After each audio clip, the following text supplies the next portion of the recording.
Hey, what's up, everybody, and welcome back to another episode of Fitness Goal Friday. Today is going to be why instant gratification will kill you and your results.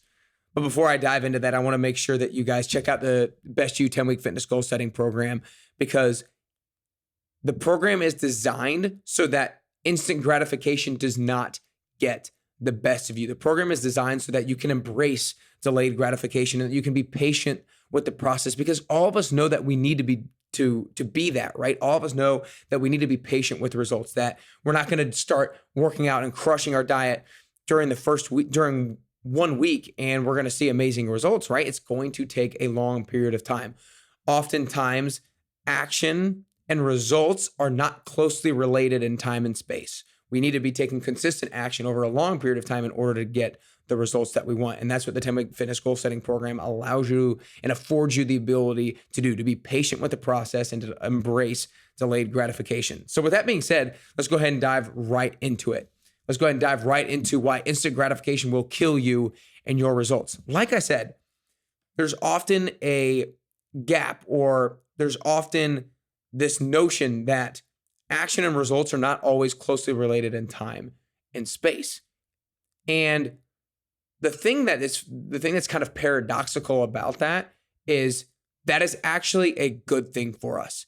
It is a good thing that we have to take action over a long period of time in order to get the results that we want. So I'm going to kind of talk about it on a macro level before I talk about it in regards to fitness results. Because if you want to be super successful in your career, if you want to be super successful with your health and fitness, and you want to be at a high level of stature, if you will, when you get there, you want to be able to sustain it, right? Like if you become a leader in your group, or you become a leader in your organization, or you become really healthy, or you become the leader of your family, you want to possess the skills that allow you to maintain that stature. Okay, so what does that mean?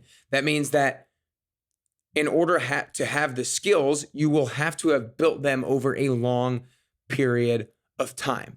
So success is supposed to take a long time, because you will need to have built the habits in order to sustain it. Let me say that again. Success is supposed to take a long time to achieve, because you need to have built the habits in order to sustain it. So for example, it's supposed to take you a long time to lose weight, because if you lost 10 pounds in 2 days, it's super likely that you're going to gain that same 10 pounds back in another 2 days, because you haven't built the habits that will allow you to sustain the weight loss.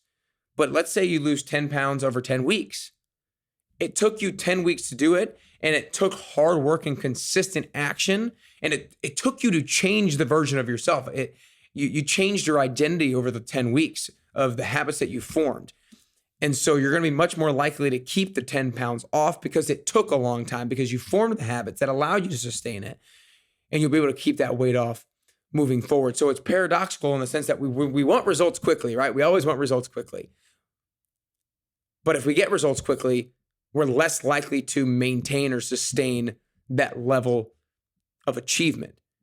And so we need to embrace the fact that it is supposed to take a long time in order to get the results that we want. And on that same notion, I've had a conversation with one of my clients recently who, she's actually lost 5.5 pounds in 5 weeks. And so I'm like, that is good progress. She is a little bit impatient with the process and wishes that she's already lost more.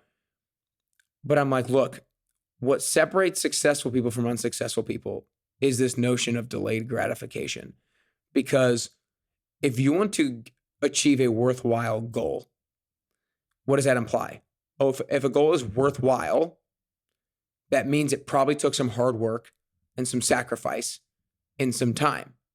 So, okay, let's think about that. Okay, if a worthwhile goal takes sacrifice, hard work, and time, it implies that it's going to take a little bit of time. It's going to take a little bit of hard work. It's not going to be achieved in 5 weeks. It's going to be achieved over a longer period of time. So you think in your mind, okay, if that's what separates successful people from unsuccessful people, then I'm going to try to embrace the identity of a successful person and embrace delayed gratification and be willing to continue to take action, to continue to put in hard work, to continue to sacrifice over a longer period of time, because I want to take on the identity of a successful person. So when you set that goal, when you set a worthwhile goal, when you set a meaningful goal, embrace the fact that it's going to take a little bit of time. You don't want to set goals that you can achieve in 1 week, that you can achieve in 2 weeks, that you can achieve in 3 weeks, because you're not going to form the habits necessary in order to sustain that level of achievement and sustain those results. A worthwhile goal is worthwhile because it's challenging. It's challenging because it takes disciplined work across time. It takes consistency. So instant gratification will kill you, because if you achieve results quickly, you're not going to be able to sustain them. I hope you guys enjoyed this episode, because I think that delayed gratification is one of the toughest things that I've had it's been a struggle to embrace for me personally, because I'm an ambitious person. I always want to be to the next level. I always want to have the next level achievement. I want to be doing this. I want to be doing that. I want to be making this much money. I want to be able to lift this much weight. I want to be able to run this fast, right? Like, I'm always trying to look to the next thing. I'm ambitious. I want to achieve my goals, but those things take time.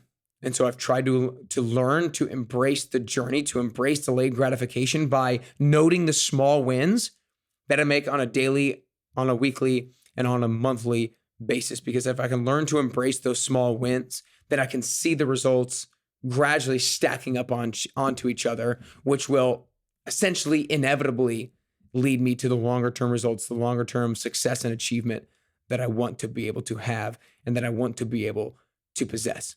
So if you can embrace delayed gratification by noting your small wins and by noting that that's what separates successful people from unsuccessful people, then you're going to get closer to your fitness goals and achieve your fitness goals. And you're also going to get closer and closer to your best you.